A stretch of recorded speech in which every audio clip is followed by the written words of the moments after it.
Bonjour et bienvenue à tous pour ce partage dominical de l'Évangile. Dans cette vidéo, nous allons découvrir les messages inspirants de la parole de Dieu. Pour ne rater aucune de nos prochaines vidéos, n'oubliez pas de vous abonner, de liker et d'activer la cloche de notification. Rejoignez notre communauté grandissante et ensemble continuons cette belle aventure d'apprentissage et de partage. Nous voulons servir le Seigneur, car c'est lui notre Dieu. Lecture du livre de Josué. En ces jours-là, Josué réunit toutes les tribus d'Israël à Sichem. Puis il appela les anciens d'Israël, avec les chefs, les juges et les scribes. Ils se présentèrent devant Dieu. Josué dit alors à tout le peuple, « S'il ne vous plaît pas de servir le Seigneur, choisissez aujourd'hui qui vous voulez servir. Les dieux que vos pères servaient au-delà de l'Euphrate, ou les dieux des Amorites dont vous habitez le pays. Moi et les miens, nous voulons servir le Seigneur. » Le peuple répondit, « Plutôt mourir que d'abandonner le Seigneur. Pour servir d'autres dieux, c'est le Seigneur notre Dieu, qui nous a fait monter, nous et nos pères, du pays d'Égypte, cette maison d'esclavage. C'est lui qui, sous nos yeux, a accompli tous ces signes, et nous a protégés tout le long du chemin que nous avons parcouru. Chez tous les peuples au milieu desquels nous sommes passés, nous aussi, nous voulons servir le Seigneur, car c'est lui notre Dieu. Je bénirai le Seigneur en tout temps, sa louange sans cesse à mes lèvres. Je me glorifierai dans le Seigneur. Que les pauvres m'entendent et soient en fête. Le Seigneur regarde les justes. Il écoute, attentif à leurs cris.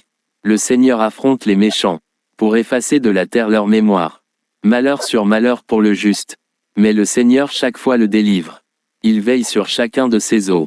Pas un ne sera brisé. Le mal tuera les méchants.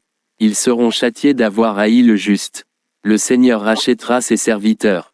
Pas de châtiment pour qui trouve en lui son refuge. Ce mystère est grand, je le dis en référence au Christ et à l'Église. Lecture de la lettre de Saint Paul apôtre aux Éphésiens. Frères, par respect pour le Christ, soyez soumis les uns aux autres. Les femmes, à leur mari, comme au Seigneur Jésus.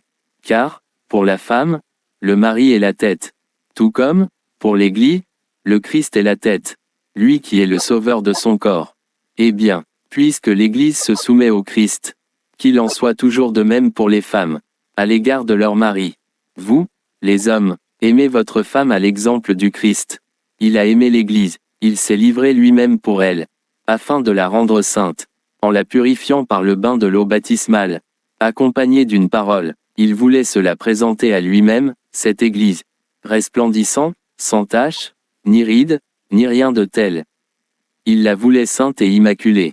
C'est de la même façon que les maris doivent aimer leurs femmes comme leur propre corps. Celui qui aime sa femme s'aime soi-même. Jamais personne n'a méprisé son propre corps. Au contraire, on le nourrit, on en prend soin. C'est ce que fait le Christ pour l'Église. Parce que nous sommes les membres de son corps. Comme dit l'Écriture, à cause de cela, l'homme quittera son père et sa mère. Il s'attachera à sa femme. Et tous deux ne feront plus qu'un. Ce mystère est grand, je le dis en référence au Christ et à l'Église. Évangile de Jésus-Christ selon Saint Jean. Alléluia, Alléluia, tes paroles, Seigneur, sont esprit et elles sont vie, tu as les paroles de la vie éternelle. JN 6, 63.68. En ce temps-là, Jésus avait donné un enseignement dans la synagogue de Capharnaüm. Beaucoup de ses disciples, qui avaient entendu, déclarèrent, cette parole est rude. Qui peut l'entendre ? Jésus savait en lui-même que ses disciples récriminaient à son sujet. Il leur dit, « Cela vous scandalise. Et quand vous verrez le Fils de l'homme monter là où il était auparavant. C'est l'Esprit qui fait vivre, la chair n'est capable de rien. Les paroles que je vous ai dites sont esprit et elles sont vie. Mais il y en a parmi vous qui ne croient pas. » Jésus savait en effet depuis le commencement quels étaient ceux qui ne croyaient pas, et qui était celui qui le livrerait.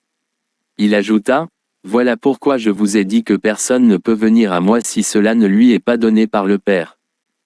À partir de ce moment, beaucoup de ses disciples s'en retournèrent et cessèrent de l'accompagner. Alors Jésus dit aux 12, « Voulez-vous partir, vous aussi ?» Simon-Pierre lui répondit, « Seigneur, à qui irions-nous? Tu as les paroles de la vie éternelle. Quant à nous, nous croyons, et nous savons que tu es le Saint de Dieu. »